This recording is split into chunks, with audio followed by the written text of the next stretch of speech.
Nascemos de uma mulher forte. Ela inspira o mundo que queremos construir. De mulheres seguras e donas de si. Determinadas, elas são capazes de iluminar famílias, comunidades. Nosso desafio é eliminar barreiras. Formamos uma teia para apoiar, abraçar, libertar. Para lado a lado, redesenhar sonhos, abrir possibilidades, transformar vidas.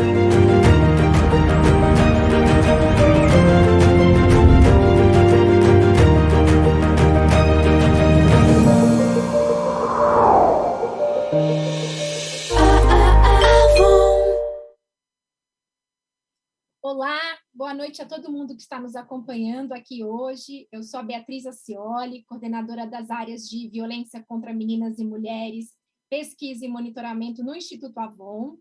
Antes de começar oficialmente a nossa mesa de hoje, nós vamos passar um videozinho com o slam da Mídria. Carta de amor aos homens. Vocês, homens, vocês Vocês que tacam bomba no útero de mulheres, vocês que atravessam úteros de mulheres com fuzis. Vocês que comem bebês ainda no útero, vocês que comem bebês assim que nascem, vocês que comem mulheres inteiras, vocês. Vocês que abrem a boca para experirem palavras que ninguém, além do seu próprio ego quer ouvir. Esse que nasceu acreditando que o mundo e as pernas se abririam quando suas grandiosamente, espetacularmente, imensamente, desimportantemente estúpidas palavras ricoteassem os ouvidos alheios. Vocês homens, vocês que gatinha, vocês que bom dia, vocês que fiu, vocês que... O que esperam de mim? Que numa rua escura, numa cena de um filme de terror, assim que a porta do seu carro se abre, eu me jogue dentro? Que no primeiro pedido de casa comigo, morena, eu tire a grinalda que trago na bolsa justamente na expectativa de que um dia eu te encontre me assediando numa rua e me apaixone perdidamente?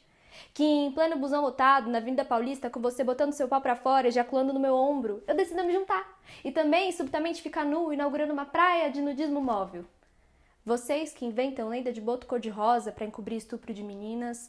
Vocês que tatuam o nome das mães nos braços, mas não sabem ler tatuagem que estampa em braço alheio que não é não. E não precisa ter escrito, não precisa ter dito, tá estampado no rosto, no ojoasca, eu não quero que você me dirija um dedo, uma palavra, um sorriso, cinema, cantada barata, guarda. Guarda tudo junto do seu ego falocentrado. Ouviu? Serraios me ouviu? Meu sibilado e alto não! Daqui no Cazaquistão ouviram. Então eu sugiro, só me deixe, não insiste. Se fosse você, tinha medo do nosso punho rixe todo dia 8, eu tinha medo de que esse punho virasse um soco bem ali, vai que fiche em vocês, homens. Não tem medo? Dos pelos, do cérebro, do Krav Maga, de mulheres que voam, da primavera, das flores que entregam com a mesma mão que dão o tapa, com não lavarem a mão e nem a cara da mãe. Você não tem medo da sua mãe não, filho? Vocês testem. Testem não ser idiotas. Você, homem, hétero, cis, macho, branco, colonizador, pretenso, dono de tudo, candidato a dono da porra toda, experimenta entender que meu corpo não tá na lista de pertences que você declara no final do ano no seu imposto de renda. Experimenta entender. Que nem em cachoeira, magô presente. Que nem na rua, meu corpo é meu, esteja vestido, esteja nua.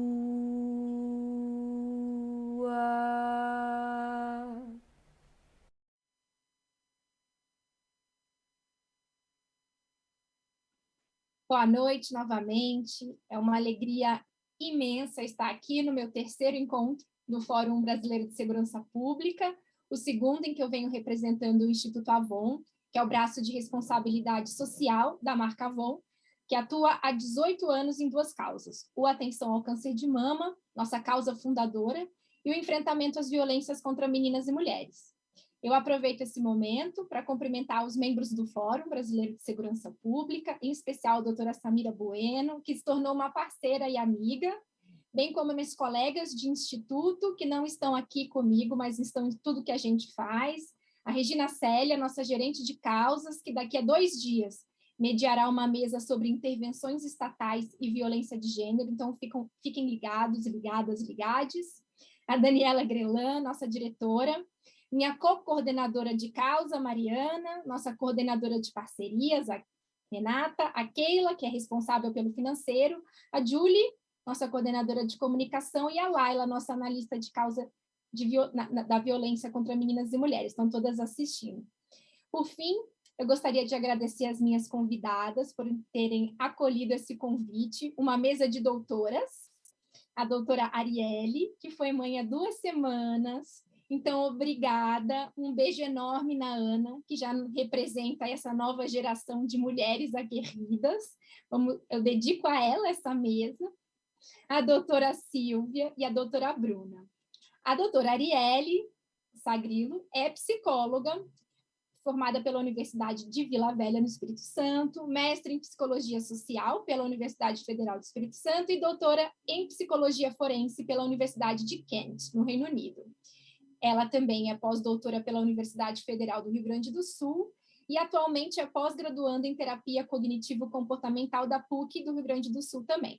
Desde 2009, ela trabalha com pesquisa, intervenções clínicas e sociais, com ênfase nas vulnerabilidades sociais, em violências de gênero, masculinidade e saúde mental. Atualmente, ela coordena a frente de conteúdo teórico da iniciativa da Coalizão Empresarial para Enfrentamento da Violência contra Meninas e Mulheres e, paralelamente, atua como consultora técnica de entidades públicas e privadas, supervisora clínica e psicóloga clínica, atendendo especialmente as mulheres vítimas de trauma e de violações. A doutora Bruna Falcão é delegada de polícia no estado de Pernambuco há 13 anos, foi titular de Delegacias da Mulher durante 8 desses 13 anos. Atualmente, ela é mestranda em Direito pela Universidade Federal de Pernambuco e faz pesquisa sobre mortes violentas de mulheres e feminicídios. E a doutora Silvia Chaquian é promotora de Justiça do Ministério Público do Estado de São Paulo, desde 1999, secretária executiva da Promotoria de Enfrentamento à Violência Doméstica e Familiar contra a Mulher do Ministério Público de São Paulo, GEVID, atua de forma especializada na área de violência contra a mulher, também é mestre em Direito Penal pela PUC de São Paulo, professora da Escola Superior do Ministério Público de São Paulo, membro da Comissão Permanente de Combate à Violência Doméstica e Familiar contra a Mulher, COPEVID, e que integra o Grupo Nacional de Direitos Humanos do Ministério Público desde 2011. Ela também escreveu o livro A Construção do Direito das Mulheres, Histórico, Limites e Diretrizes para uma Proteção Penal Eficiente, Crimes contra Mulheres, e um outro livro, Crimes contra Mulheres. Ela é coautora de projetos, obras e artigos relacionados a esse tema da violência contra as mulheres. Bom, a gente está numa mesa super gabaritada, como vocês puderam ver. O tema que vai nos acompanhar nesta noite, cada uma das palestrantes vai falar por um pouquinho, depois eu vou fazer algumas perguntas e abrir para o público. Em abril deste ano, de 2021, foi sancionada pelo presidente da República a Lei 14.132, que alterou o Código Penal para incluir o artigo 147-A, criminalizando a perseguição. Diz a nova lei que é crime, e aqui eu cito: perseguir alguém reiteradamente e por qualquer meio, ameaçando-lhe a integridade física ou psicológica, restringindo-lhe a capacidade de locomoção ou de qualquer forma, invadindo ou perturbando sua esfera de liberdade ou privacidade. Pena de reclusão de 6 meses a 2 anos e multa. A pena é aumentada de metade se o crime é cometido contra criança, adolescente ou idoso, contra mulher por razões da condição de sexo feminino e mediante concurso de 2 ou mais pessoas ou com emprego de arma.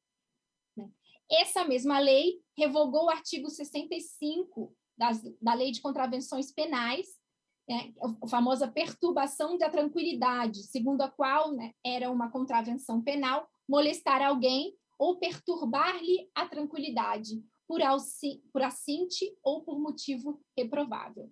Esse artigo foi revogado. Em julho também de 2021, a lei de número 14.188 alterou o Código Penal, incluindo o artigo 147-B, segundo o qual é crime, aí cito, causar dano emocional à mulher que prejudique e perturbe seu pleno desenvolvimento ou que vise a degradar ou a controlar suas ações, comportamentos, crenças e decisões, mediante ameaça, constrangimento, humilhação, manipulação, isolamento, chantagem, ridicularização, limitação do direito de ir e vir ou qualquer outro meio que cause prejuízo à sua saúde psicológica e autodeterminação. Pena de reclusão de 6 meses a 2 anos e multa se a conduta não constitui crime mais grave. Aí, fecha a citação. Ambas as novas leis e os novos crimes visam dar conta de auxiliar o encaminhamento jurídico criminal de situações de violência contra as mulheres que não produzem necessariamente certa materialidade, seja nos corpos ou seja em objetos.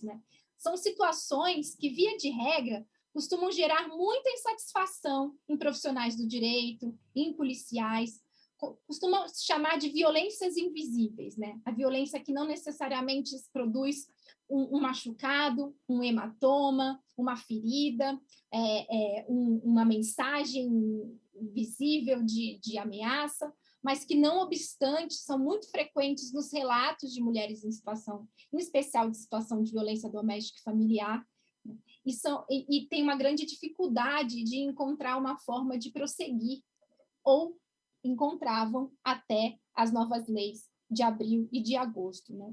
A Lei Maria da Penha, se a gente parar para pensar, que é uma lei que completou 15 anos esse ano, ela descreve 5 formas de violência doméstica contra mulheres: violência física, moral, sexual, patrimonial e psicológica, né? No seu artigo 7º, a Lei Maria da Penha fala sobre essa faceta menos visualmente evidente da violência doméstica, que é a violência psicológica. E a Lei Maria da Penha vai ali definir o que é violência psicológica. Então, já consta, né, na nossa legislação, do ponto de vista da Lei Maria da Penha. Só que acontece que a Lei Maria da Penha não cria tipificações. Ela é uma lei processual que informa as autoridades, né, de como certos crimes que já existem no Código Penal devem ser tratados com alguns protocolos específicos. Durante os quase 2 anos em que eu acompanhei as atividades de 2 delegacias especializadas aqui na cidade de São Paulo, né, eu reparei que muitas situações relatadas pelas mulheres que procuram auxílio policial costumam ser registradas basicamente em 3 tipificações presentes no Código Penal: a lesão corporal, do artigo 129, a ameaça, artigo 147, e a injúria, o artigo 140, né?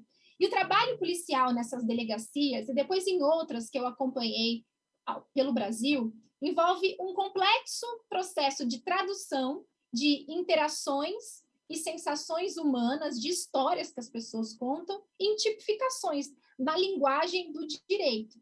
Via de regra, a agressão física é considerada lesão corporal, condutas que sugerem algum tipo de intento contra a integridade física, vou te matar, vou te bater, costuma ser registrada como ameaça.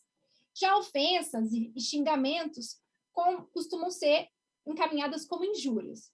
Sem tipificação, não tem BO, costumavam repetir as policiais que eu acompanhava e que acompanhei durante muitos anos pelo Brasil. Essas 2 novas leis de 2021, elas estão, então, nesse cenário de tentar tapar um espaço que está desocupado por tipificações. E, na verdade, trazendo à tona também um debate social muito amplo de que violências não estão só nos machucados, nas suas experiências físicas. A violência não está só no hematoma, ela também está dentro. E aí os saberes psi, sobretudo a psicologia, é quem vai auxiliar o sistema de justiça, a segurança pública, nessa percepção, nesse entendimento, produzindo laudos, produzindo provas, né, produzindo uma reflexão sobre os efeitos desse tipo de violência contra meninas e mulheres. É por isso que a gente tem hoje aqui uma promotora de justiça, a doutora Silvinha, a quem eu vou dar a palavra em seguida, uma psicóloga forense, a doutora Arielle, e a doutora Bruna, uma policial. De que forma essas novas leis elas vão sair do papel e vão ganhar vida no manuseio, né, na interpretação, no entendimento, nas práticas cotidianas dos diferentes atores que compõem o sistema de segurança pública e o sistema de justiça no Brasil. São leis extremamente jovens, tem alguns meses nessas as mudanças, e os sistemas são feitos de pessoas, elas precisam ser discutidas, elas precisam ser elaboradas, incorporadas, entendidas, compreendidas, para que elas se tornem práticas de manuseio dentro das instituições. Esse é o objetivo da nossa mesa. Eu vou passar a palavra à doutora Silvia, agradecendo novamente a presença dela aqui, mas também em tudo que eu faço. Obrigada, Bia. Boa noite a todos e todas. Eu queria iniciar parabenizando o Fórum Brasileiro de Segurança Pública por mais um encontro, agradecer esse honroso convite, Renato, a queridíssima Samira Bueno, que são, assim, incansáveis, né, em tantas iniciativas e que acabam sendo fundamentais para o dia a dia de quem trabalha no enfrentamento à violência e, no caso aqui nosso, da violência de gênero. Eu aproveito para cumprimentar todos os integrantes também do Instituto Avon, mencionados pela Bia, na pessoa da Daniela Grelan. E eu quero dizer que esse é um convite que se torna ainda especial para mim por estar ao lado aqui de grandes parceiras, amigas, nossa queridíssima mediadora hoje, Beatriz Acioli, a Arielle Sagrillo, a Bruna Falcão, que são companheiras de ideais, de projetos e, claro, profissionais que eu admiro e com quem eu sempre aprendo muito e hoje não será diferente. Bom, me foi pedido para fazer um panorama inicial, uma apresentação desses novos tipos penais, né, e os impactos para o enfrentamento, e eu vou me propor aqui a falar exatamente nesse contexto que a Bia trouxe de como a gente vai dar vida, né, a esses tipos penais. Queria começar dizendo primeiro sobre essa análise da expressão stalking, né? Vamos começar pelo crime de stalking. A expressão stalking que vem da biologia. Acho que é interessante a gente olhar para isso, né? Desse estudo de predadores, dos animais que não atacam aleatoriamente, mas que usam técnicas, né, de ataque, que ficam na espreita, que analisam o porte, o gênero da presa para dar o bote. O direito importou esse conceito, né, desse modo de vigiar, de seguir os passos, e traduziu para uma ideia de curso de conduta, para usar um termo, uma expressão que é utilizada por uma doutrinadora especialista que eu gosto bastante, Ana Lara de Castro, e que tem esse núcleo perseguir, né, mas que compreende importunação, assédio, vigilância, desde que cause na vítima medo, abalo emocional, violação da liberdade, da privacidade, ou seja, a ideia aqui é de um conjunto de ações que gera na vítima um conjunto de abalos emocionais, né? E esse debate sobre stalking, ele não é novo, né? Ele foi marcante nos Estados Unidos nos anos 80, naquele caso da Jodie Foster, né, que havia feito Taxi Driver, para quem se lembra, e de um stalker que tentou matar o então presidente Ronald Reagan para chamar a atenção dela, e assim ele manifestou, até numa carta, né? A primeira legislação vem nos Estados Unidos em 91, com a morte de uma atriz também, Rebecca Schaeffer, mas depois vieram várias tipificações em vários estados americanos. A prática acaba ficando um pouco esquecida por um tempo, mas ganhou uma nova importância e visibilidade a partir das redes sociais, a partir da internet, né? Houve tipificação relativamente recente em vários países, Reino Unido, Bélgica, Alemanha, Itália, que tem uma legislação bastante rigorosa em relação ao stalking. No Brasil, esse tema começa a ser discutido em 2009, fica um pouco esquecido, depois volta em 2016 com o caso Ana Hickman, que a gente lembra bastante, né? Ele volta, então, a receber ter repercussão, e aí a gente tem também vários PLs que foram apresentados para tipificar o stalking, até a tipificação mais recente. Quando a gente, no direito, vai estudar um tipo penal novo, a gente desmembra esse tipo para olhar todos os elementos dele, né? Eu acho que a melhor forma da gente entender a aplicação desse tipo penal do stalking. Então, primeiro, a ideia de perseguir alguém. Houve a escolha do legislador de um termo, mas que ele precisa ser analisado nesse sentido mais amplo. É verdade que há quem sustente que o ideal teria sido expressamente dizer assédio, importunação, vigilância, mas também é significativo de como a gente lida mal com esse tipo de assédio, né? Ana Lara também fala disso, de como a gente tipificou mal o assédio sexual, que exige esses componentes de ascendência profissional e hierarquia, de como a gente não tipifica penalmente o assédio moral. Mas é importante que a interpretação, a aplicação desse tipo penal venha acompanhada dessa ideia de que é um guarda-chuva amplo, né? Que a interpretação do termo perseguir deve ser ampla. Diz a lei, reiteradamente, isso é fundamental. Então, quando a gente fala da estrutura do crime de stalking, tem que existir um curso de conduta. É da essência do crime de stalking ser o que no direito a gente chama um crime habitual, né? E aí, a gente, quando olha para as legislações de outros países, elas divergem no que vai ser considerado habitual, reiterado. Quantas condutas significam que essa conduta é reiterada, né? E a nossa lei não determinou quantos atos são considerados, então, nesse curso de conduta. O fato é que não pode ser momentâneo. O stalking está bem além desse mero abalo, né? Desse momento de um ato isolado, né? O crime é tipificado, é caracterizado pela persistência, pela habitualidade. Então, o desconforto tem que ser muito mais do que de um momento. Mas nós teremos o desafio agora, e acho que a jurisprudência entra com uma importância aí fundamental de consolidar o que para nós vai ser considerado uma conduta reiterada, né? Alguns doutrinadores já se anteciparam em dizer, para mim são 2 ou mais atos, mas é interessante, né? Com base em que a gente faz essa afirmação? Existem leis nos Estados Unidos dizendo, aliás, tem um doutrinador aqui, bastante conhecido no Brasil, já dizendo, não, para mim são 3 ou mais atos. Enfim, o direito é isso, né? E a jurisprudência vai caminhar agora para consolidar esse entendimento. Diz a lei, por qualquer meio. Isso também é interessante. Perseguir reiteradamente por qualquer meio.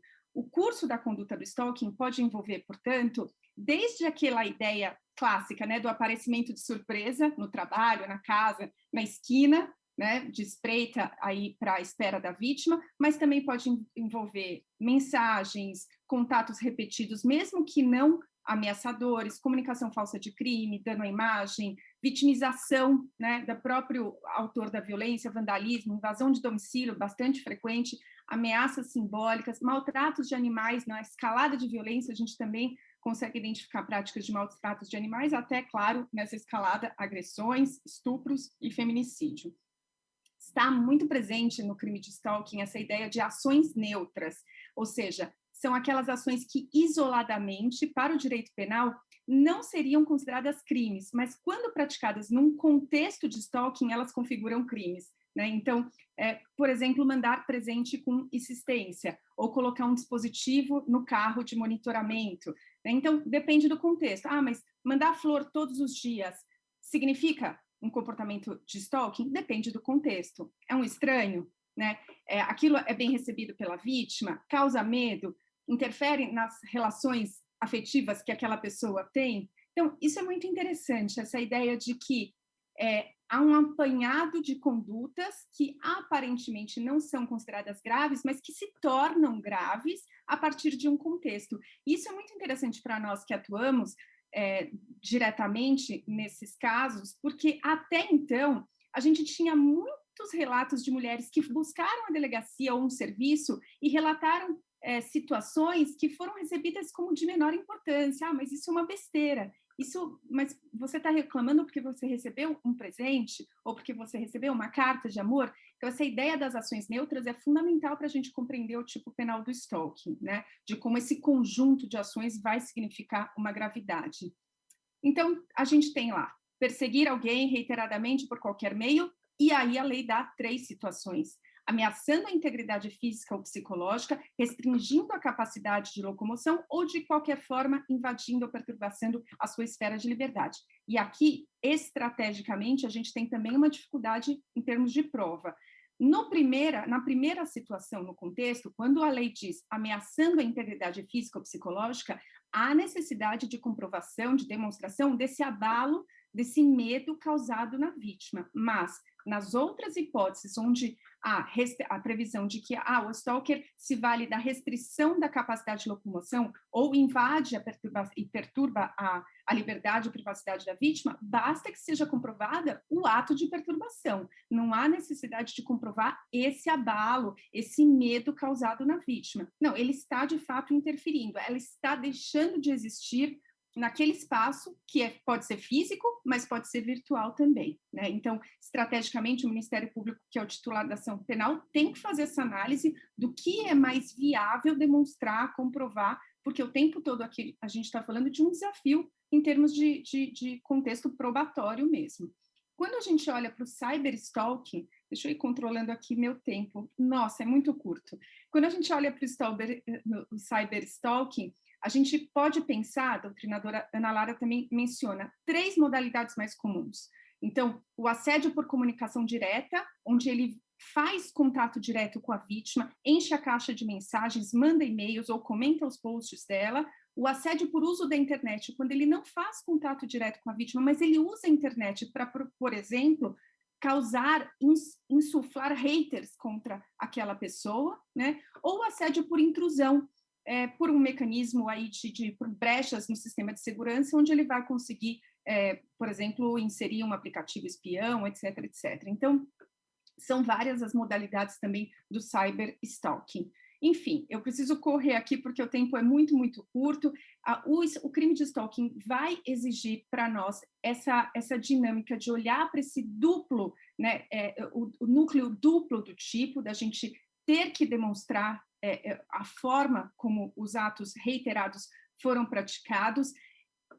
Eu queria chamar a atenção para as causas de aumento aqui, além das causas de aumento descritas e já de fácil compreensão, mas, mais uma vez, né, em razão da condição do sexo feminino, não é nenhuma novidade para nós que, mais uma vez, a legislação tem evitado o uso da expressão gênero, mas é positivo que a gente tenha conseguido ampliar o espectro protetivo para além da violência doméstica e familiar, e aí, mais uma vez, a jurisprudência que vai ter que entrar aqui com a consolidação do que, afinal, são os conceitos de menosprezo e discriminação que estarão abrangidos aqui nesse aspecto.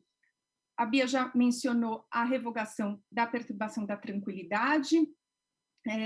Um aspecto negativo da mudança legislativa é a questão do juizado especial criminal. Então, toda vez em que não tiver presente a causa de aumento da violência doméstica, esses casos vão para o juizado especial criminal, e aí é um prejuízo grande para os crimes, para situações de cyberstalking, porque a celeridade, a simplicidade do trâmite do juizado especial criminal é incompatível com a necessidade de perícias sofisticadas que muitas vezes são necessárias na investigação desses crimes. Acho que nas perguntas a gente vai ter oportunidade de falar um pouquinho sobre a conscientização em termos de prova, né, do que é necessário as pessoas fazerem para preservação dessas provas.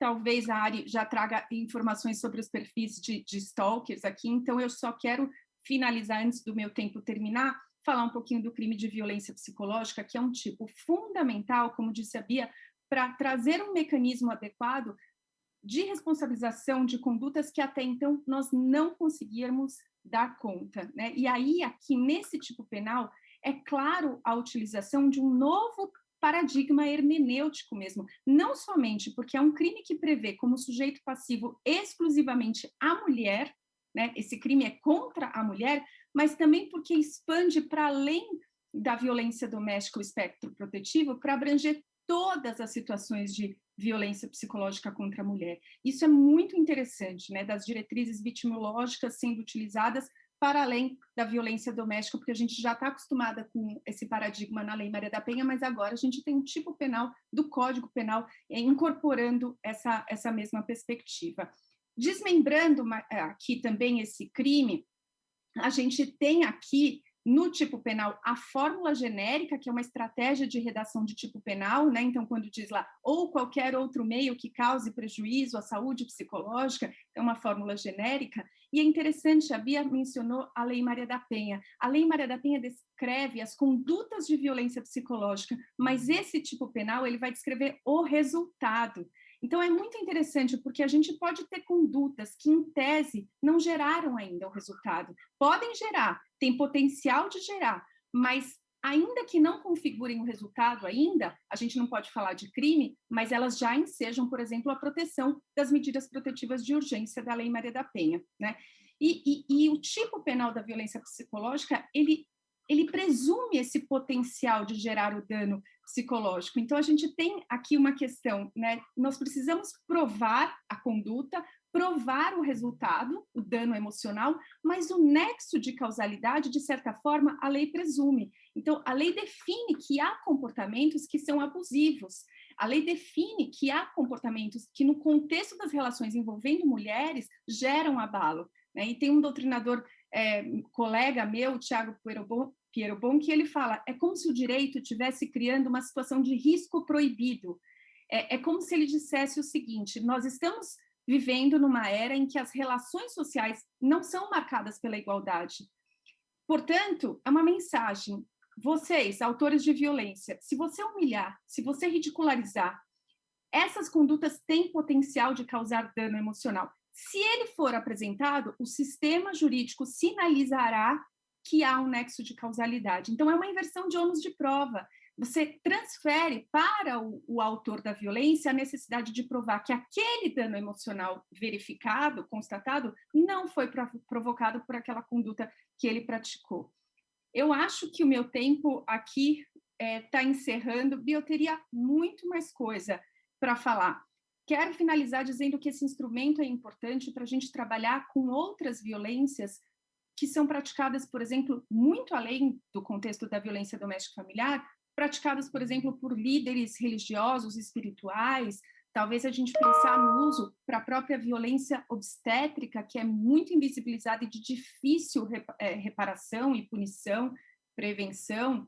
Talvez a gente pensar também nessas condutas, isso foi muito evidenciado naquela série da Netflix que está super popular, Made, né, dessas condutas de dano, crime de dano, atirar o copo na parede, quebrar um aparelho celular. O crime de dano ele é muito mal manejado no sistema de justiça, e aqui a gente talvez tenha um instrumento muito significativo para que essas condutas que são aparentemente só contra o patrimônio, e a gente sabe que não são, né, porque são manifestações de poder que geram abalo emocional, que agora a gente tem esse instrumental importante aqui. Fica o desafio da gente ter que fazer a distinção entre dano psíquico e dano emocional, porque, afinal de contas, a lesão à saúde mental não deixou de existir, então, toda vez em que foi verificado o dano psíquico, né, aquele doença psíquica com CID, a Ari certamente vai falar sobre isso, continua a possibilidade de conjugação aí dos tipos penais, inclusive com dano à saúde. E o estándar probatório será o nosso maior desafio, porque, afinal de contas, a gente não pode acreditar e ampliar o entendimento aqui que não foi trazido pelo legislador de que a gente vai precisar laudo para comprovar esse dano emocional. Não é isso que diz a legislação, né? E aí, tudo bem, se houver um laudo, ele é muito bem-vindo, mas e quando a gente não tem? A narrativa da vítima vai ser suficiente para o sistema de justiça para punição pelo dano emocional? E aí a gente não pode deixar de lembrar de toda a nossa história de descredibilização e não valoração da palavra da vítima no sistema de justiça. Então, eu finalizo aqui ficando à disposição para os debates finais e para tirar as outras dúvidas, enfim, para a gente falar sobre os outros temas, para não invadir o tempo aqui das minhas queridíssimas colegas. Obrigada, Bia, obrigada a todos. Obrigada, doutora Silvinha, para os íntimos. Sem dúvida, a gente poderia fazer um colóquio inteiro, né, sobre esse assunto, até porque quem é profissional da área de violência contra mulheres sabe que, bom, quantas vezes a gente não escuta um relato que começa, se essa mesa pudesse ter um outro nome, aliás, seria, mas ele nunca me bateu, né? Porque durante um bom tempo a gente acostumou, inclusive até nas mensagens imagéticas, né, nas campanhas, nas propagandas, o olho roxo, a pessoa machucada, e eu perco de vista a quantidade de vezes que eu ouvi: os hematomas cessaram, os machucados eu sou capaz de cuidar, mas o que está na alma, o que está dentro de mim não passa. A ideia do trauma, né? E para isso é necessário uma humildade e uma postura de abertura para o saber específico, que eu, como cientista social, ouso dizer que eu não identifico muito, nem nos saberes jurídicos, nem nas práticas policiais. Então, com essa provocação e com toda a humildade e a disponibilidade para o aprendizado com a psicologia, eu abro a palavra para a doutora Arielle Sagrilo nos trazer aí o que essa área do saber, que pensa exatamente sobre a mente, sobre o inconsciente, sobre as emoções, sobre os afetos, sobre o trauma, tem a nos ensinar sobre a nossa noção muito limitada de violência material e de violência visível.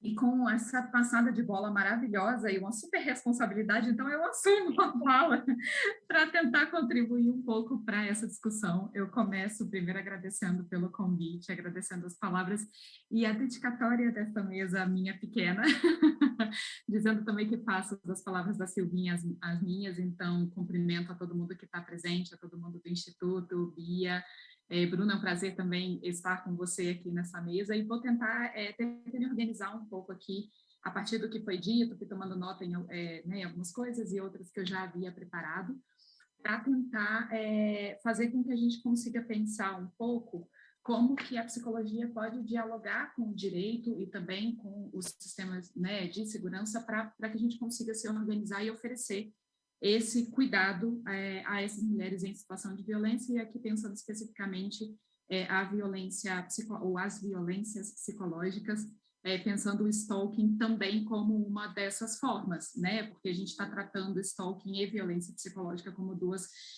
coisas separadas, mas na verdade elas dialogam e se sobrepõem, né? Então eu vou tentar falar, na verdade, de violências psicológicas num plural aí, para que a gente consiga pensar como que elas se atravessam. E aí eu vou começar a minha fala lembrando a gente do fato de que, quando a gente está falando de violência, independentemente do tipo de violência que seja, a gente não está falando de um conceito que é homogêneo, que é evidente, que é óbvio, né, que é um consenso, que é universal. A gente está falando de algo, né, ou de um termo que nos convoca, que nos obriga a sentar e pensar a sua definição, o seu exercício, a sua prática, as suas consequências, né, porque a gente está falando aí de uma, como que eu acho que de uma disputa, talvez, acho que esse seria o termo mais adequado, de narrativas, né, de narrativas e também de poderes, né, que vão tentar delimitar, que vão tentar sinalizar para a gente o que é e o que não é aceitável numa vida social. Se a gente for pensar especificamente na seara das violências cometidas contra mulheres, por exemplo, ainda hoje a gente tem, como a Bia colocou, uma predileção aí, um privilégio dos saberes jurídicos em detrimento dos outros campos de atuação, que faz com que muitas vezes a gente judicialize as relações, só que ao mesmo tempo que a gente judicializa relações, a gente invisibiliza alguns sofrimentos, porque se não está na lei, então não existe. Né? E aí a gente acaba se tornando um pouco dependente dessa legislação ou da letra da lei, para que eu consiga acolher e cuidar e oferecer alguma forma de solução para essas mulheres. Algo que a gente, na psicologia, já vem discutindo por uma outra perspectiva há algum tempo.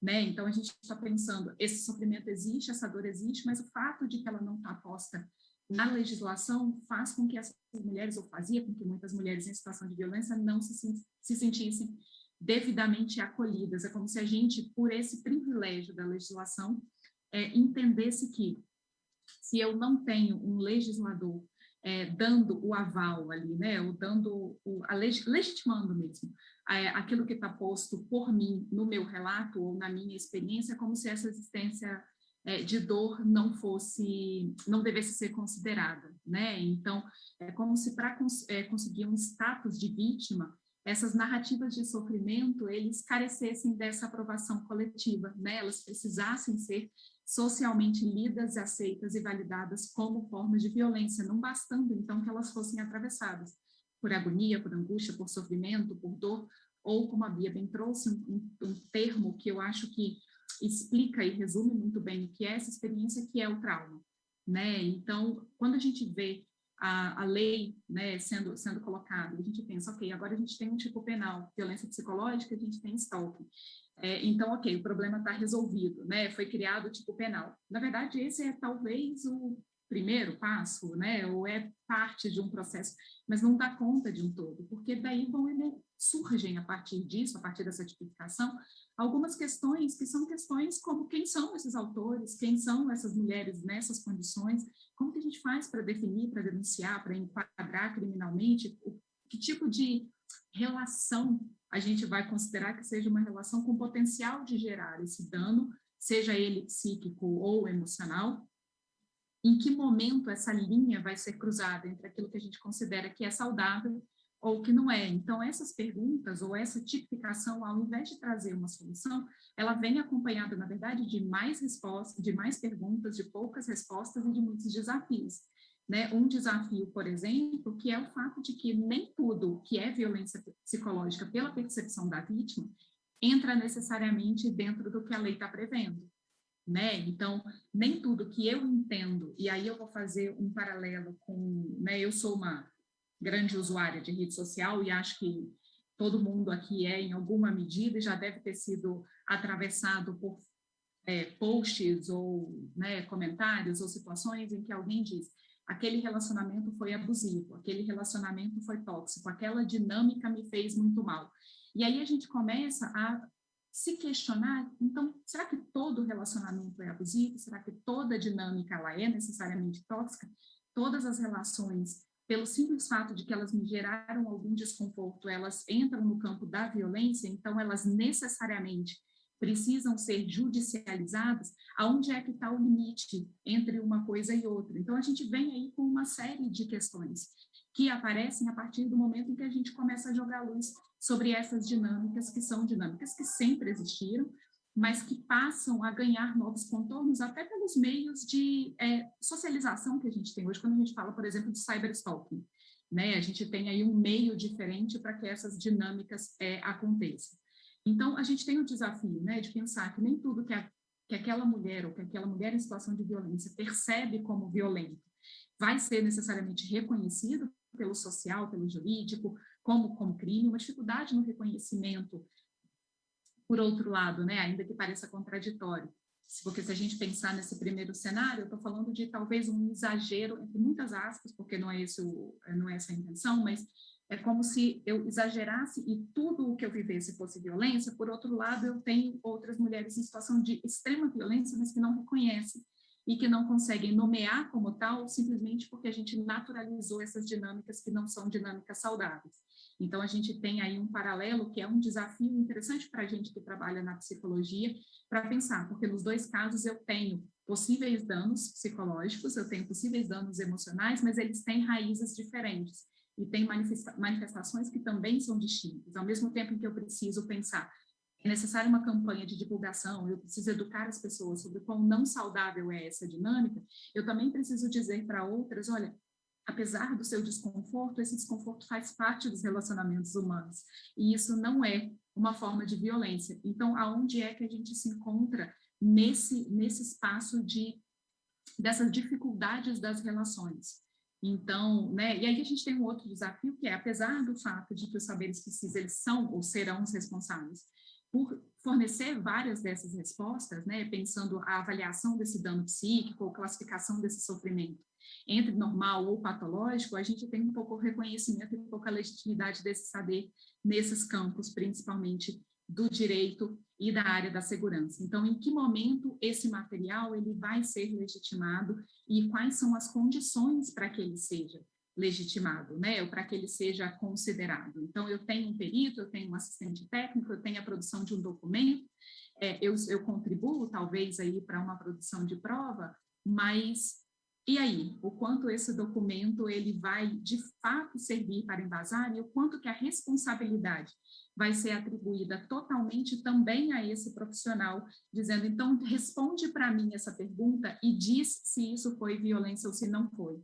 Porque quando a gente está falando tanto de dano emocional, quanto de dano psíquico, né, quanto lesão à saúde psíquica, a gente tem aí, né, ou prejuízo à saúde psíquica, lesão à saúde de outrem, a gente tem toda uma série de referências que, no fim, estão falando de um impacto traumático de determinadas condutas sobre esse sujeito. E aí, durante muito tempo, a gente pensou que esses impactos, eles estariam quase que dissociados desse corpo físico, né? Então, houve um sofrimento mental, um sofrimento emocional, mas que não gera um adoecimento físico. E hoje a gente entende que, na verdade, a exposição à violência psicológica, e aí eu incluo o stalking, tem efeitos mais danosos e pervasivos do que outras formas de violência. A dificuldade aí para nós é provar, e aí eu puxo o que a Silvinha falou, né, porque a Silvinha colocou assim, né, de que a lei presume o nexo de causalidade, né, e aí quando a gente fala de violência psicológica, ou da exposição a esse contexto violento, pensando na violência como uma forma de trauma, o que a gente tem é a exposição à violência não é fator causador do adoecimento, mas é um fator de risco. Justamente porque eu preciso considerar, e aí é um outro desafio que se apresenta, todo esse contexto para entender quem é essa mulher, que violência foi essa, como que ela foi interpretada, como que ela foi vivida, quais são os outros fatores que estão presentes que vão fazer ou que podem fazer com que essa mulher adoeça, tanto a curto quanto médio e longo prazo. Porque a violência, como eu disse, psicológica é um fator de risco, ela não é a causa de um transtorno. Então, quando a gente pensa, né, e aí até olhando um pouco da diferenciação entre lesão à saúde, né, ou dano emocional, e aí a gente pensa, né, que para que exista um dano psíquico, eu preciso de um CID, né, ou a existência de um transtorno. E para o dano emocional, eu teria apenas a necessidade de um sofrimento emocional significativo, mas o quanto esse sofrimento emocional significativo, ele não é apenas um dano psíquico que ainda não foi manifestado, como virá a ser se a gente tiver um tempo um pouco maior para que ele se desdobre. Então, essa diferenciação entre uma coisa e outra é muito delicada. Pensar o dano psíquico e o dano emocional como duas instâncias distintas, como se uma fosse necessariamente mais grave do que a outra, ou como se uma coisa acontecesse e a gente fechasse a possibilidade de que a outra viesse a acontecer também. Quando, na verdade, se você pensar, né, o dano emocional, ou a gente tem um comprometimento das emoções, a gente tem flashbacks, a gente tem a possibilidade de transtorno de estresse pós-traumático, a gente já está falando de dano psíquico, então, porque a gente já está falando de um adoecimento que tem ali as suas características e que está presente num CID, num DSM ou em qualquer outro manual aí de saúde mental. Então, eu acho que tem algumas questões que a gente precisaria conversar um pouco mais para ser capaz de oferecer essas respostas adequadas e respostas que são conjuntas. E aí, quando eu falo conjuntas, eu não falo só psicologia e direito, mas eu falo psicologia, direito, autor de violência, mulher em situação de violência, para que a gente consiga, de fato, oferecer esse cuidado que enfim, que tá previsto e que eu entendo que a gente tem uma possibilidade de que ele aconteça agora com a tipificação, né? Ela de novo, como eu disse, ela é o começo, ela não é o final desse fenômeno aí, ou da maneira como a gente vai lidar com ele. Eu vou repetir o que a Silvinha disse, eu tenho mais 500 mil coisas para falar, mas eu estou atenta ao meu tempo, então eu vou deixar para as perguntas e aí a gente vai dialogando. Obrigada, Ari. Um outro beijo na Aninha. E obrigada a ela por estar quietinha, olha só, já muito comprometida com a cidadania no Brasil, com a circulação de conhecimentos, com a interdisciplinaridade, um exemplo de cidadã. Acho que a fala da Arielle trouxe uma série de questões para a gente pensar enquanto sociedade, em especial num espaço como esse, né, um fórum para discutir segurança pública, que primeiro a questão social de a gente confunde muitas vezes violência com crime. E a gente trata essas questões como sinônimos.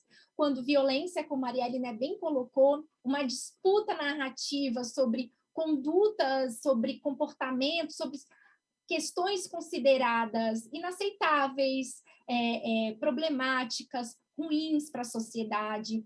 E o crime, né, tem uma linguagem específica no direito, descrições, atribuições de penas, né, uma série de definições.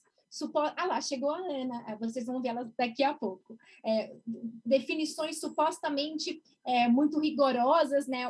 Eu vindo das ciências sociais, a gente trata é um tanto exótico o quanto o direito se propõe ser uma linguagem que não quer abrir possibilidade para ambivalência, mas em absoluto não é possível, né? Como descrever da maneira mais rigorosa, mais rígida, inclusive, algum fenômeno. Então, isso é algo para a gente prestar atenção. Inclusive, acompanhei muito, e ainda acompanho situações em que as mulheres buscavam as delegacias, ou buscavam centros de referência, buscavam profissionais, ou até mesmo ativistas, dizendo, está aqui na Lei Maria da Penha, violência psicológica é violência. E aí a dificuldade de fazer isso escoar, a dificuldade de policiais, muitas mulheres saíam dali se sentindo mal atendidas, e depois de um tempo que você está convivendo ali com aqueles profissionais, com aquelas profissionais, você sabe que nem é isso, tem as limitações do sistema, tem a limitação dos usos, dos manuseios possíveis da linguagem do direito, por profissionais que não necessariamente são profissionais do direito. Aliás, em boa parte, quando está falando de escrivães de polícia, escrivãs, e inspetores, dependendo do estado, inspetoras, investigadores e investigadoras, dependendo do estado. Nisso, eu vou passar a bola para a doutora Bruna, porque é interessante toda essa discussão normativa, conceitual e também científica a respeito do que consiste o dano psíquico, que é diferente da ideia de dano psicológico, e as nuances ali jurídicas da lei.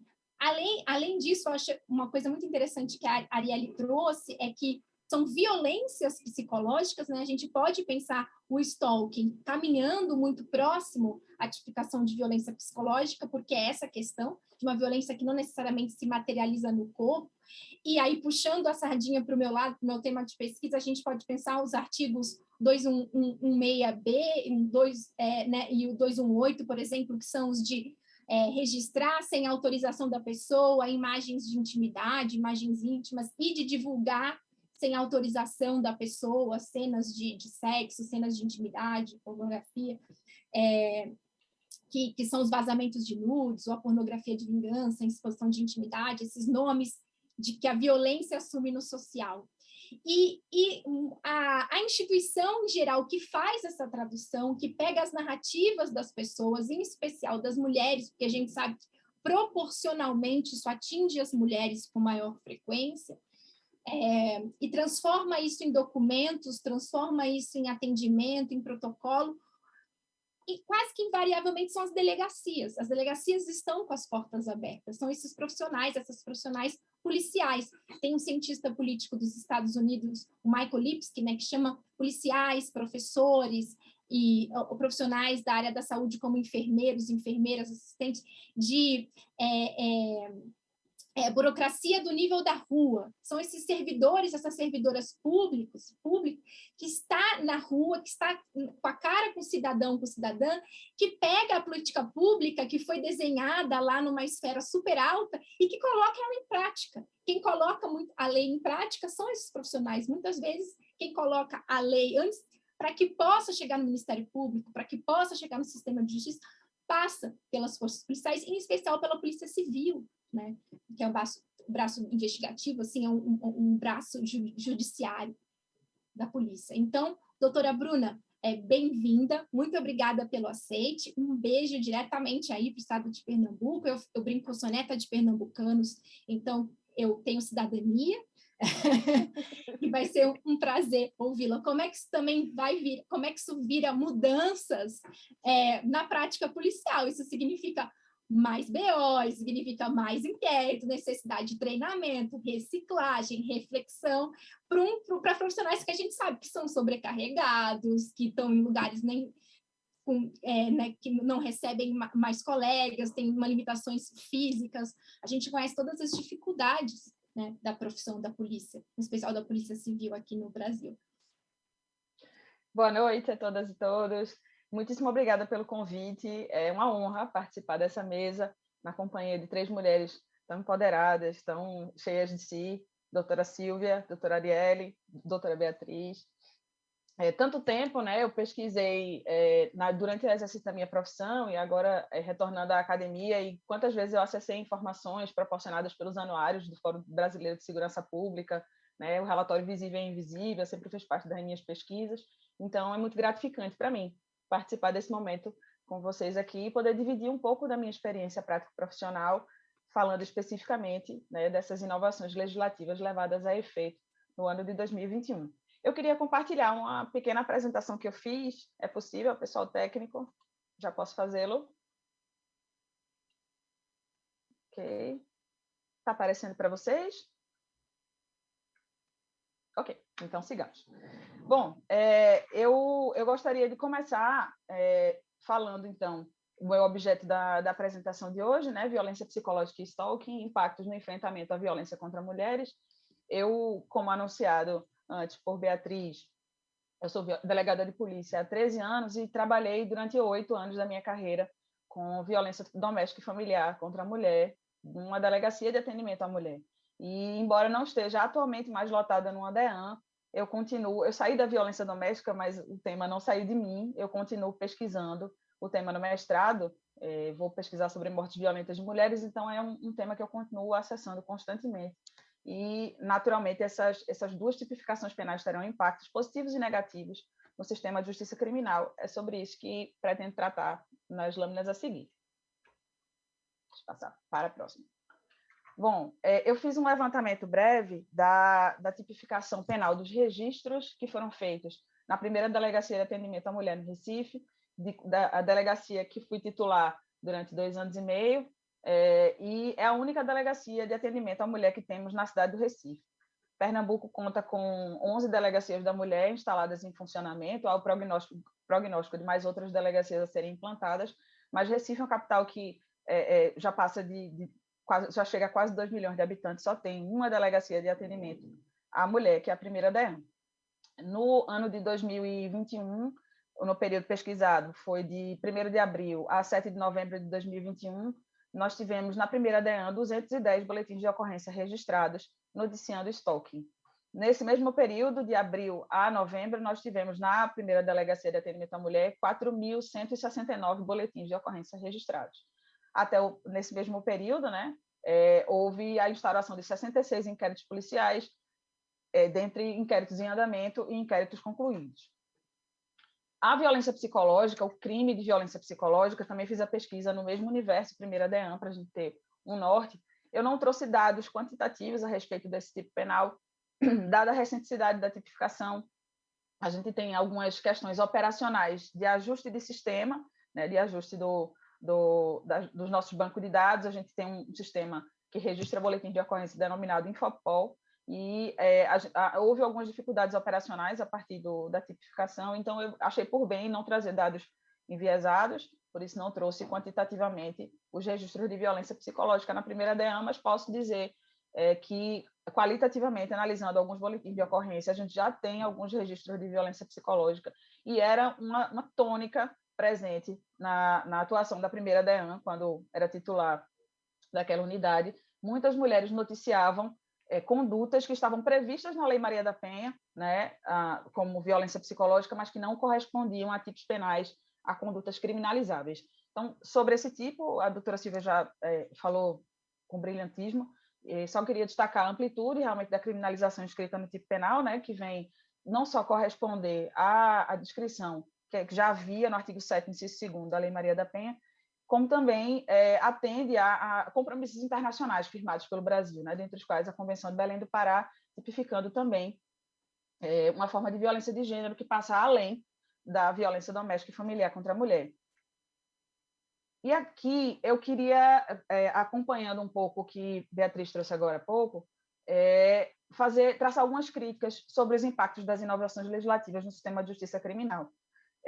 Arielle também tinha trazido, né, há pouco na sua fala, do quanto o sistema de justiça criminal, dos operadores do direito, dos juristas, costumam ser autocentrados em diversas questões do tratamento das violências, não só da violência doméstica e familiar contra a mulher, mas, sobretudo, nesse tipo de violência com impactos de vitimização, revitimização das mulheres que buscam o sistema de justiça criminal, que procuram a delegacia de polícia, que tem um processo criminal instaurado em desfavor de seu agressor. Então, eu queria trazer algumas provocações fundadas na criminologia crítica, na criminologia feminista, no garantismo penal, para que a gente possa trazer um debate sobre os tipos penais recentemente inaugurados no nosso ordenamento e sobre o que isso pode representar na prática dentro do sistema de justiça criminal e para mulheres em situação de violência. Eu pontuo a criminalização desses dois tipos penais, dessas condutas, desassociada de políticas públicas articuladas, né? A gente não viu incremento de investimento em políticas de prevenção e no fortalecimento da rede de atendimento à violência doméstica. Antes, pelo contrário, né? A gente teve, no ano que estamos vivendo, a gente teve um dos menores orçamentos dos últimos anos, né? Ouso dizer, da última década, para investimento no âmbito federal para o desenvolvimento de políticas públicas de violência doméstica e familiar contra a mulher. A gente não pode ignorar também a seletividade dos processos de criminalização secundária. A gente sabe que os órgãos do sistema de justiça criminal não têm corpo, estrutura, capacidade para abarcar todas as condutas criminosas verificáveis na sociedade e que isso naturaliza um processo de seletividade. Ou seja, o sistema de justiça não atua sobre todas as condutas criminosas, não atua sobre todas as pessoas que agem contrariamente ao direito, e essa seletividade é evidente, essa seletividade passa por marcadores sociais de cor, de raça, né? Então, essa seletividade é muito pronunciada no nosso sistema de justiça. E também trago a reflexão a possível propagação de sobrevitimação que esses tipos penais desarticulados de outras políticas públicas podem representar, na medida em que o sistema de justiça não é mais capacitado, não há mais investimento no próprio sistema de justiça criminal, nos seus profissionais, em capacitação, em contratação de novos profissionais, em aumento de equipamentos de delegacia, e isso faz naturalmente com que o sistema fique ainda mais inchado, fique ainda mais sobrecarregado, e que as mulheres em situação de violência tendam a ser novamente vitimizadas quando dentro dos equipamentos do sistema de justiça criminal. Eu trouxe aqui, passar para a próxima lâmina, essa compilação, esse recorte, foi trazido de uma pesquisa que foi financiada pelo Conselho Nacional de Justiça, pelo CNJ, intitulada Entre Práticas Retributivas e Restaurativas, a Lei Maria da Penha e os Avanços e Desafios do Poder Judiciário. Ela foi publicada em 2018, embora ela não tenha tanta recenticidade, mas eu fiz questão de procurar uma pesquisa e fazer análise de dados antes do nosso período pandêmico, porque a gente sabe que os registros pós-pandemia tiveram uma grande alteração, né, para menos, inclusive, embora a violência doméstica e familiar tenha se incrementado nesse período de isolamento social, né, porque o lar continua sendo um local bastante inseguro para mulheres, para pessoas mais vulneráveis, crianças, idosos, enfim. Essa pesquisa, ela foi coordenada por três pesquisadoras aqui de Pernambuco, puxando a sardinha para o meu estado, mas, na verdade, a pesquisa é nacional, ela foi levada a efeito em 7 capitais do país e 7 cidades do país e 7 cidades de todas as regiões, das nossas 5 regiões do país. As pesquisadoras são a professora Marília Montenegro, a professora Fernanda Rosenblatt e a professora Carolina Salazar. O que é que eu quis atingir quando eu trouxe essa pesquisa para a gente comparar com alguns dados que eu coletei também junto à primeira Delegacia de Atendimento à Mulher?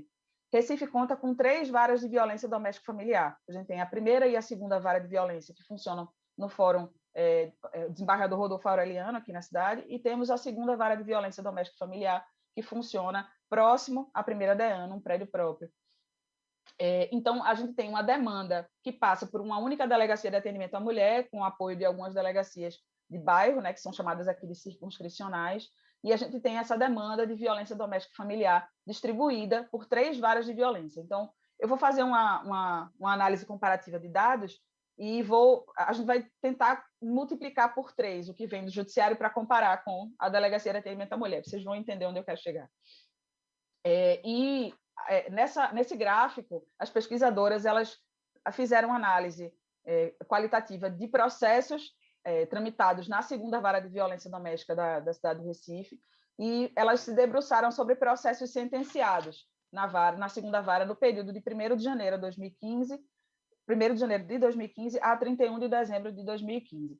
E aí foram 224 processos sentenciados naquela vara no ano de 2015, dos quais elas eliminaram alguns do corpus de pesquisa porque se referiam a promoções de arquivamento oferecidas pelo Ministério Público, então eram sentenças de processos que não tramitaram efetivamente dentro da segunda vara.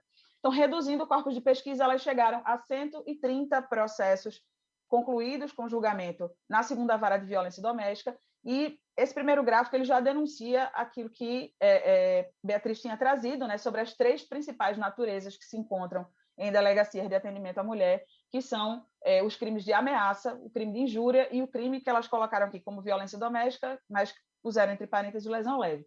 Então, quase a totalidade dos crimes julgados nessa vara de violência doméstica naquele ano de 2015 correspondem aos tipos penais de ameaça, injúria e violência doméstica.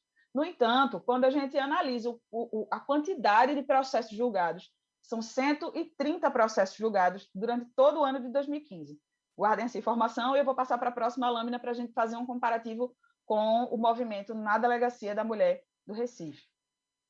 Esse levantamento, o gráfico ficou bem menos bonito, né, do que o anterior, que esse que eu produzi é um pouco amador, mas é somente para vocês terem uma ideia de como o sistema de justiça criminal afunila essas naturezas, essas notícias, que são levadas a efeito numa delegacia de polícia e que chegam ao fim do sistema de justiça criminal, né, que é normalmente, nos casos de violência doméstica, termina com a sentença penal condenatória ao final de um processo crime numa vara de violência doméstica. No ano de 2014, eu peguei o ano anterior para a gente fazer uma imaginação, né, uma imaginação de que as notícias feitas na primeira DEAN em 2014, depois do trâmite processual, teriam sido julgadas no ano de 2015. Claro que isso é uma ilação somente metodológica para a gente tentar imaginar um cenário, até porque de 2014 para 2015 o quantitativo não flutua tanto, é só para a gente ilustrar o cenário. Nesse período, então, de 1º de janeiro de 2014 a 31 de dezembro de 2014, eu fiz uma consulta no nosso sistema Infopol, utilizando a metodologia de naturezas de infração penal registradas, e a gente teve também, na primeira DEAN, o cenário é o mesmo. Eu não fiz o levantamento das outras naturezas, mas o corpus de pesquisa se mostrou também equivalente ao que Beatriz já denunciava e o que as sentenças também noticiavam para a gente. A gente teve 5.392 registros, no ano de 2014, dos quais a gente teve 3.051 que continham notícia de ameaça, 1.588 que continham notícia de injúria e 1.475 que continham notícia de lesão corporal. Vocês veem que a somatória desses três, lá embaixo eu coloquei o total das 6.114, porque eu não levei em consideração, né, nem todo boletim de ocorrência vem só ameaça, vem só injúria, vem só lesão. Então, eu saí analisando, fazendo um levantamento quase que artesanal dos boletins de ocorrência para chegar nessa numeração de registros de ocorrência. Então, para concluir o meu raciocínio e mostrar para vocês o ponto que eu quero trazer. 5.392 registros no ano inteiro, dos quais, dessas três naturezas, são 6.114 que geraram 130 condenações na segunda vara de violência. Ainda que a gente multiplique isso por 3, né, que são 3 varas de violência. Então, a gente tem um estimativo de 390, 330... Ai, meu Deus, me ajudem, 390, 130. 390 condenações criminais, estimando 400 condenações criminais, que não dá nem 10% das notícias que foram feitas na primeira DEAN ao longo do ano de 2014. E isso, eu consegui identificar, né, algumas lacunas que o próprio sistema de justiça criminal apresenta.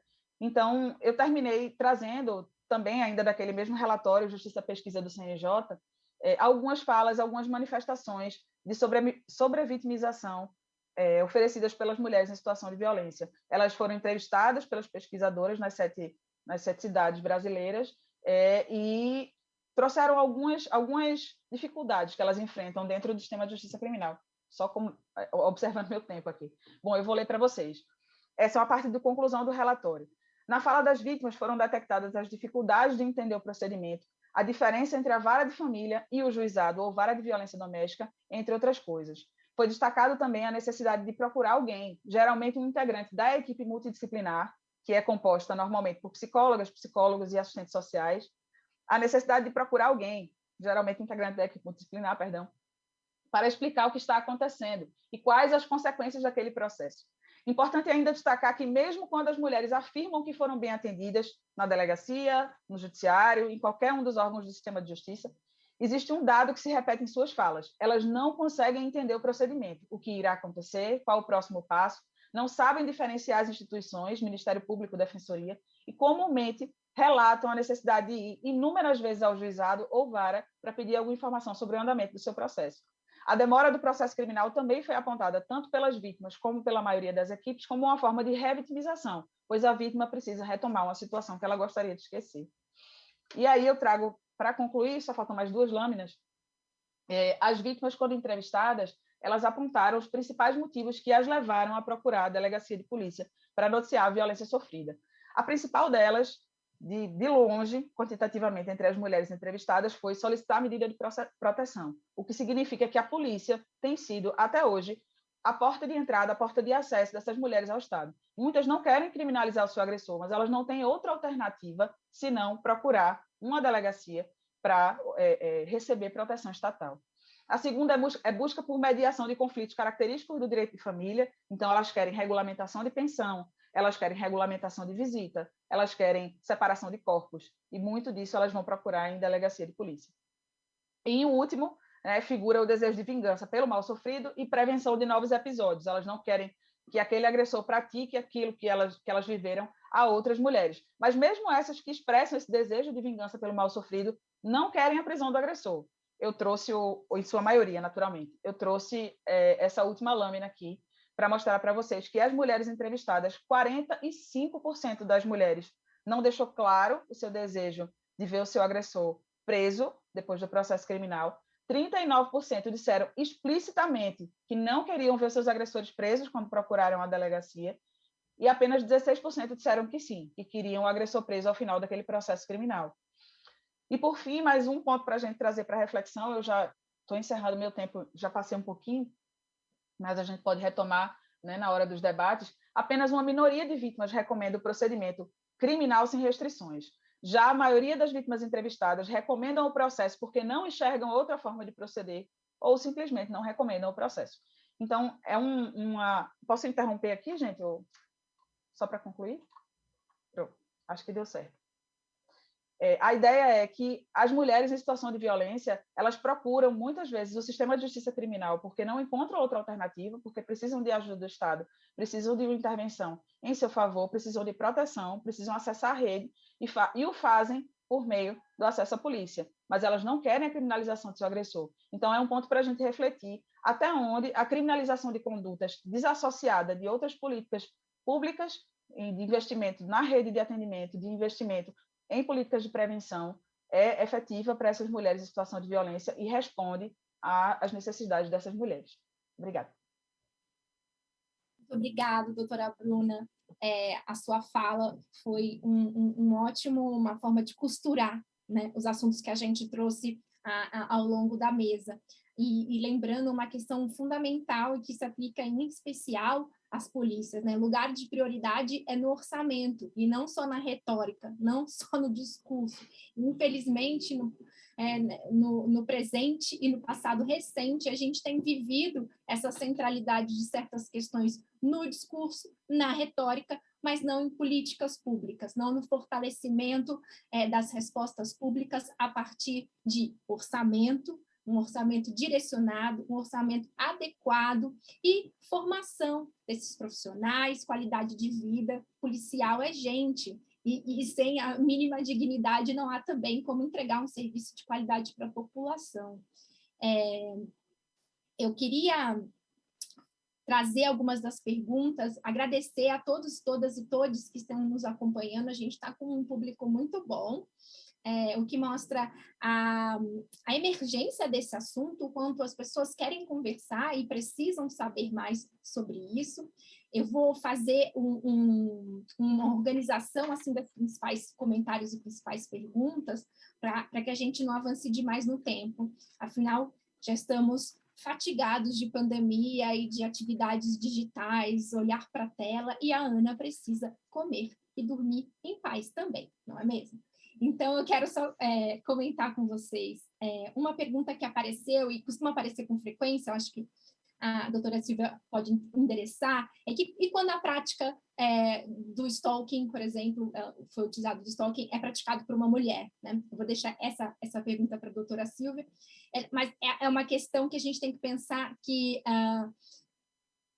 todos os cidadãos e cidadãs brasileiras e brasileiros são protegidos de sofrerem maus graves, têm seus direitos, sua dignidade, sua integridade protegida. Acontecem alguns crimes que são desproporcionais em relação a algumas vítimas. Esse é o caso de violências baseadas em gênero que costumam acontecer contra meninas e mulheres. A doutora Silva vai falar um pouquinho mais sobre isso. A minha experiência como pesquisadora, como ativista, como profissional que acompanha mulheres, navega mulheres pelos corredores das burocracias, a Aninha, é de ver muitas situações, ou quase a totalidade de situações que eu vi chegarem a essa porta de entrada do Estado, que é a polícia, serem situações de mulheres, e muitas vezes, ou quase todas as vezes, o agressor ser um companheiro, ou um ex-companheiro, ou alguém que teve um interesse naquela mulher. Então, muitos casos, sim, né, a gente pode ler a partir da Lei Maria da Penha, embora não todos. Eu tenho acompanhado uma mulher, que vou chamar ela de R, aqui, não acho que ela estaria assistindo, mas se ela estiver, um abraço para ela, que tem uma história exatamente assim, um ex-namorado, ele não xinga, ele não bate, ele não ameaça, mas ele não para de ligar, não para de mandar e-mail, liga para o trabalho, deixa presentes, deixa cartas, deixa flores, de tal modo que já tem 5 anos que o relacionamento acabou e ela morre de medo e, inclusive, cerceia a sua vida social porque essa pessoa aparece sem a vontade dela e vejam só que, aliás, a gente, no senso comum, tem uma percepção de que fim da relação, fim da violência, as situações de violência psicológica, de perseguição, né, / stalking, elas mostram que não, muitas vezes o fim da relação, ele faz com que a violência se avolume, ou às vezes até chegue num ponto fatal. A gente sabe que é o caso de muitos feminicídios, né? Uma outra pergunta que tem, se existe previsão de stalking por meio digital, já posso adiantar que, como a gente mencionou, eu e a doutora Silvia, na tipificação diz que é por qualquer meio. Isso é super interessante, que mostra como né, as leis já estão a par de seu tempo. Meios digitais não são menos reais. A violência pode ser remota, mas as consequências, os efeitos são tão reais quanto de quaisquer outra violência. Então, e muita gente tem confundido, inclusive algumas jornalistas me preocupam, a lei do stalking virtual, a lei da perseguição virtual, a lei é para toda essa conduta tipificada como crime em termos de perseguição, em qualquer meio, seja corporal, corpo a corpo, seja por e-mail, nas redes sociais, enfim, no digital. Outra pergunta se foram feitas, vou deixar talvez essa pergunta para a Arielle, se foram feitas pesquisas com mulheres vítimas de violência física e psicológica, mostrando essa questão dos impactos. Eu já deixo acho que uma provocação de que não existe violência física sem a violência psicológica, né? Ou pelo menos a gente não consegue identificar isso. Quando há violência física, também há a intenção, ou se não há intenção, há a consequência de diminuir a pessoa, de desqualificá-la, de abalar sua autoestima, sua capacidade de autodeterminação.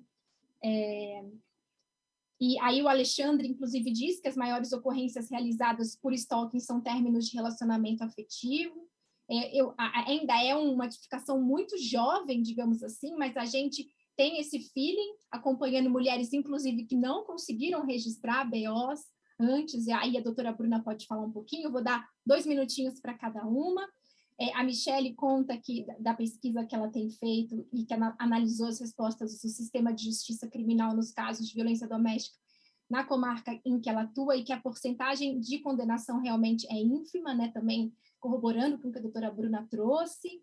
O Jorge dizendo que a verdade é que o sistema de justiça caminha a passos lentos no que tange a proteção à mulher, e a doutora Bruna trouxe essa questão, né? Será que a gente não erra a mão, às vezes, na punição e pouco pensa na proteção?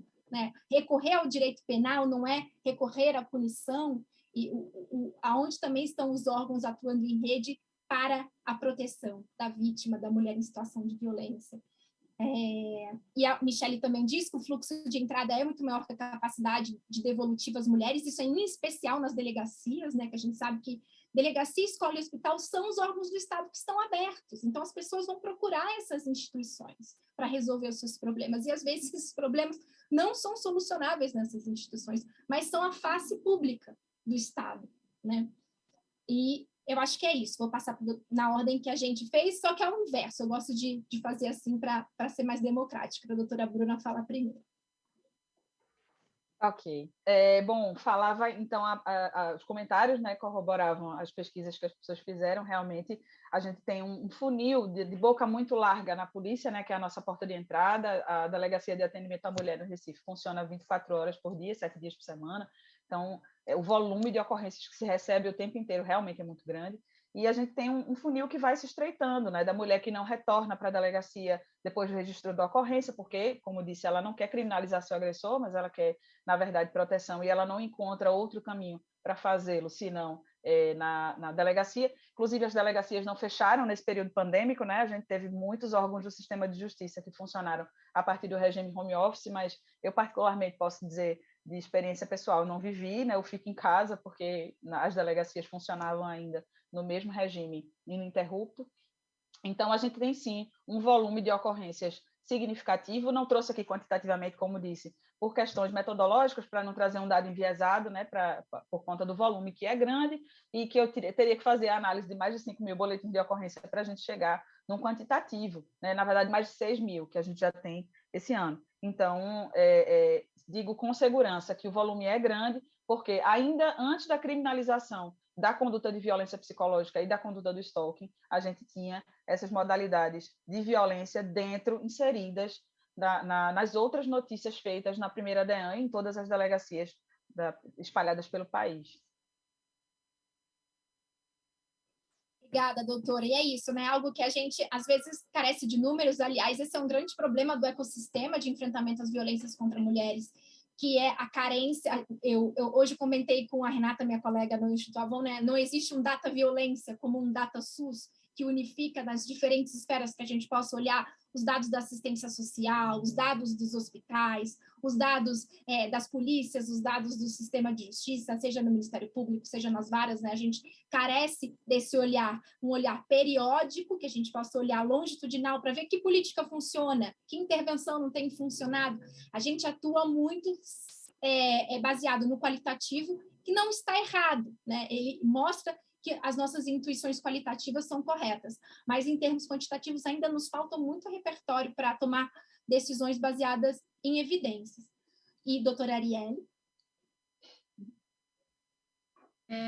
Então, pensando aqui na pergunta se existe alguma pesquisa, né, que mostre um pouco dessa diferenciação dos impactos da exposição à violência física e violência psicológica, e pensando um pouco como que isso se apresenta na forma de adoecimento, e aí eu vou focar principalmente pensando na minha área de um adoecimento na esfera emocional e comportamental, a gente tem, na verdade, sim, uma série de pesquisas mostrando esses impactos e mostrando como e a exposição a essas diferentes formas de violência, elas vão se traduzir em adoecimentos a curto, médio e longo prazo nessas diferentes esferas. Então, eu estou falando tanto de adoecimento físico, quanto de adoecimento emocional, mas também de impactos comportamentais.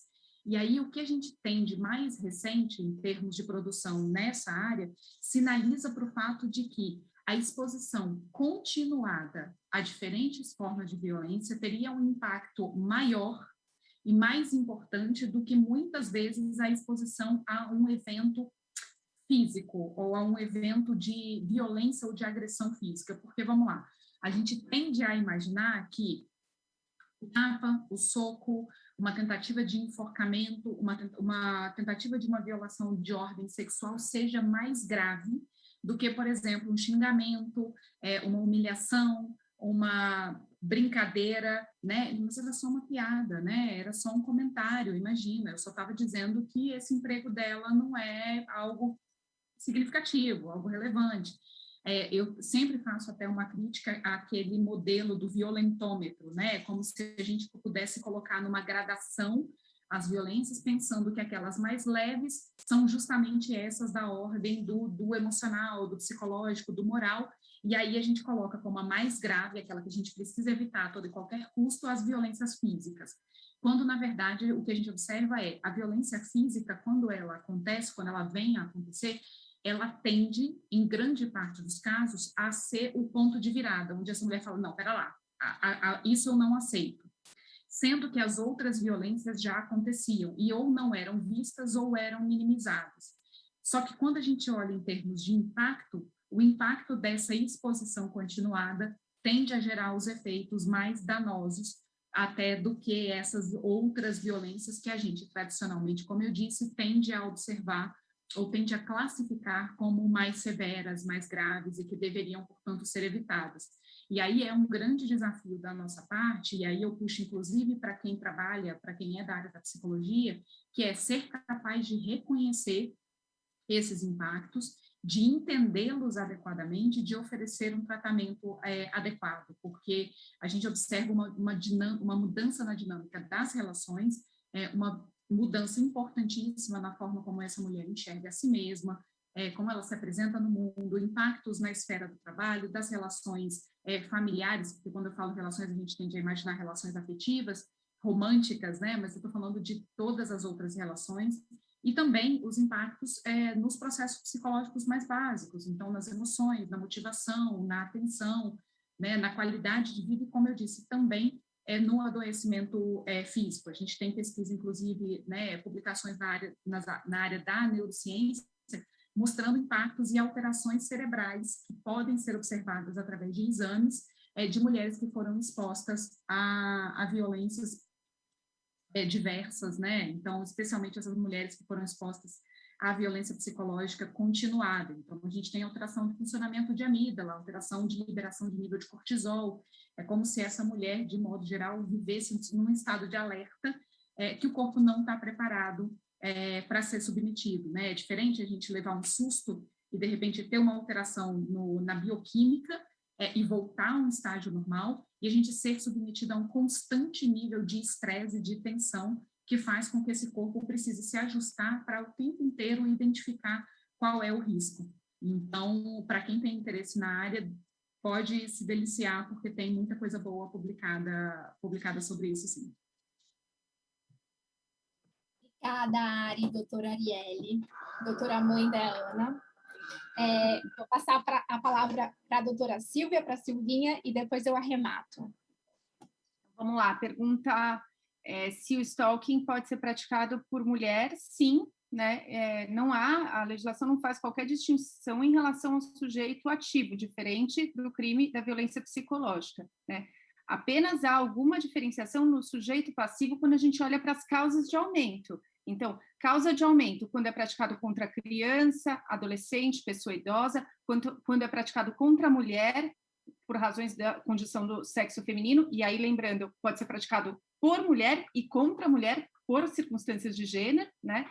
Ou por duas pessoas, ou mais pessoas, ou com emprego de arma de fogo. Mas, sem dúvida, como a Bia já um pouco antecipou, é um tipo penal que escancara a desigualdade de gênero na nossa sociedade, né? De mulheres sendo mais afetadas desproporcionalmente, né? Exatamente porque a violência de gênero traz, na essência, essa relação de poder historicamente construída a partir de discursos, políticas, leis, práticas, e até mesmo quando a gente olha para os perfis de stalkers, né, para os estudos, as estatísticas de outros países, o perfil mais frequente identificado é o perfil do stalker rejeitado, né, aquele que é o agressor muito próprio para quem lida na violência doméstica, é muito presente, ele representa um alto risco, ele sabe tudo sobre a vítima, ele conhece a rotina dela, né? Mas é muito mais frequente, por exemplo, do que o stalker chamado ressentido, aquele que se ressente às vezes de uma decisão judicial, ou persegue um jornalista, ou o carente que vai em busca de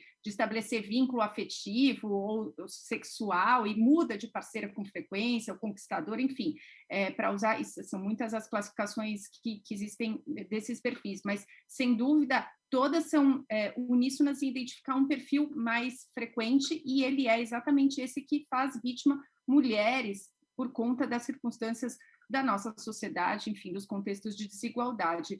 Eu queria só finalizar, Bia, com uma pergunta que foi, pergunta não, um comentário, né, sobre a justiça caminhar a passos lentos, a justiça penal caminhando a passos lentos, e ele tem toda a razão, o participante que comentou nesse sentido, isso tem muito a ver com a fala da Bruna, mas a gente também não pode esquecer aqui que o direito penal, ele tem um papel importante, fundamental, ele é reflexo da nossa sociedade, eu sempre gosto de dizer que o direito penal, ele reflete a carência de valores éticos e morais da nossa sociedade. Quando a gente quer conhecer uma sociedade, a gente estuda sobre o direito penal daquela sociedade, que a gente vai entender quais são os valores, né? Então, o tipo penal de stalking, da violência psicológica, da importunação sexual, diz muito sobre o que somos nós em relação aos direitos das mulheres. Mas a gente precisa lembrar que o direito penal não nunca foi e nunca será a única resposta para o enfrentamento da violência de gênero, né? Essa é uma noção fundamental que justifica, inclusive, quando a gente olha para a Lei Maria da Penha,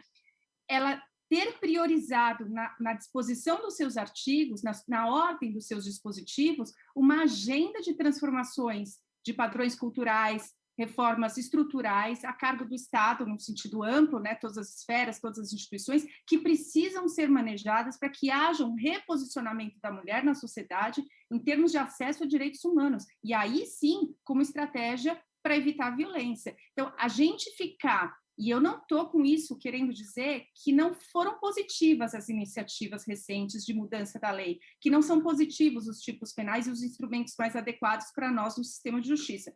O que eu estou querendo dizer é que reduzir o enfrentamento a essas políticas de controle de criminalidade, elevação de pena e novos tipos penais não dará conta desse enfrentamento efetivo de proteção eficiente que a gente precisa.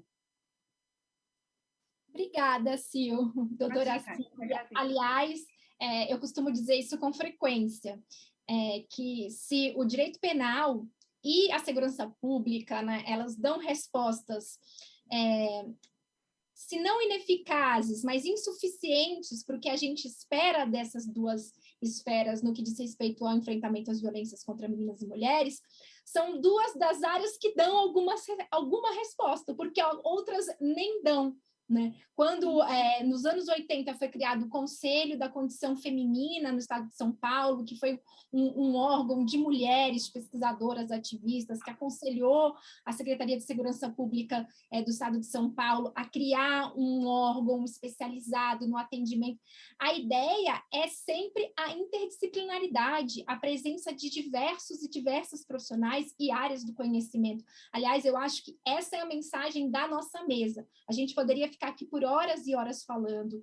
Eu quero agradecer, inclusive, o comentário que eu vi agora do Dogenildo, que é um policial militar, e disse que é policial militar há mais de 20 anos, e é uma alegria quando a gente faz esses espaços com essa temática, e tem policiais militares, em especial policiais militares homens, porque ainda tem nesse ecossistema uma certa tendência a achar que esse é um problema de mulheres que atuam em partes especializadas de discutir esse tema, mas, na verdade, isso é um problema da sociedade como um todo. E, lógico, a gente precisa de recursos, eu sempre falo, porque, antes de mais nada, quando vem uma lei nova, em geral, ela é fruto de um debate público, ela vem buscando trazer melhorias para a sociedade, como é o caso da criminalização da perseguição, do stalking, da criminalização da violência psicológica, são necessárias para fazeres burocráticos, para práticas profissionais, mas elas precisam também de políticas públicas com orçamento, com dinheiro, com recursos, para que a rede funcione de maneira forte.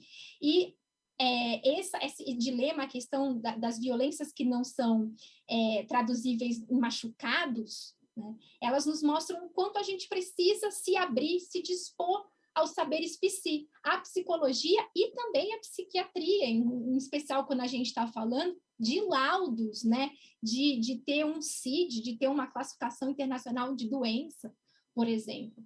Então, eu quero agradecer a todos, a todas, a todos, agradecer a Silvia, a Arielle, a Bruna, a Betina, que fez toda a mediação para que hoje acontecesse de uma maneira harmônica, ao João Ricardo, que é o nosso artista que fez a facilitação gráfica que a gente vai ver agora, mas em especial de quem também mandou perguntas, de quem contribuiu, seja falando ou, sei lá, de alguma forma mentalizando, eu não sei se eu acredito muito nisso, mas nós estamos aqui unidos de uma certa forma, compartilhando de interesse. E que a gente continue, né, num espaço como esse, como fórum, compartilhando saberes, compartilhando áreas, se abrindo, porque bem disse a Arielle, né? O que adianta a gente escrever laudos, relatórios? Será que um juiz vai validar um psicólogo? A gente sabe que isso já não acontece muito com os assistentes sociais, com as assistentes sociais, que em geral são mulheres.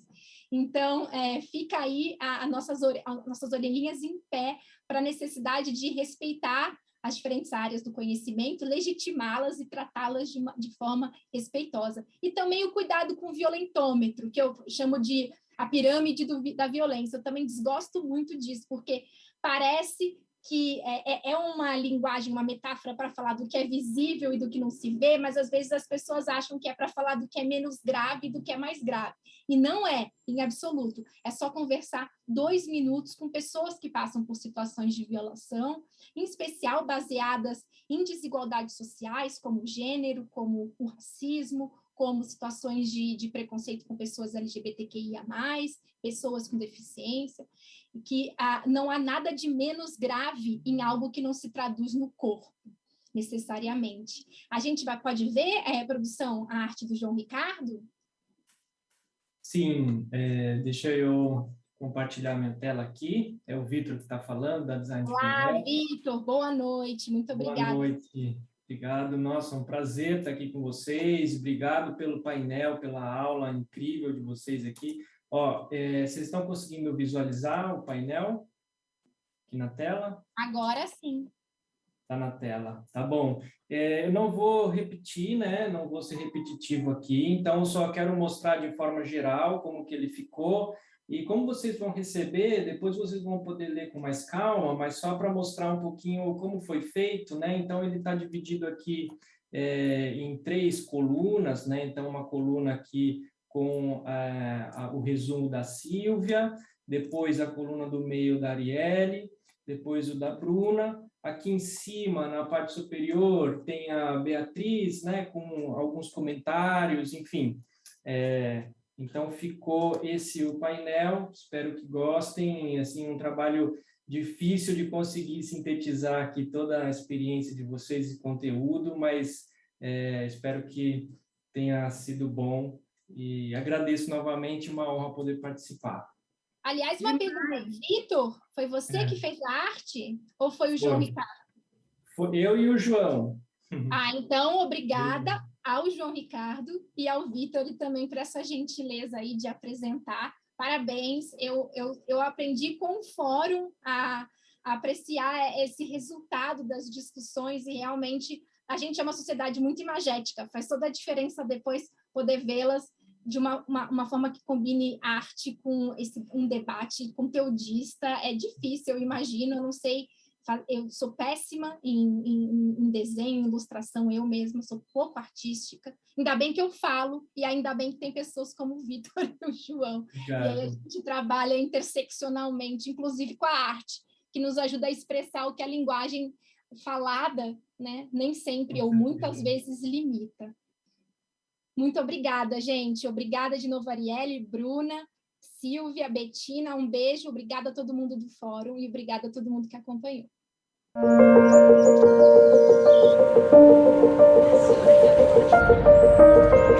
Nascemos de uma mulher forte.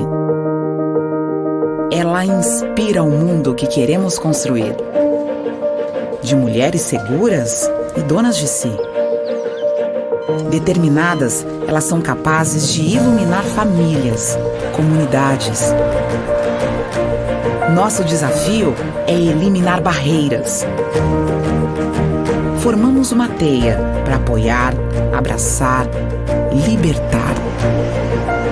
Para lado a lado, redesenhar sonhos, abrir possibilidades, transformar vidas.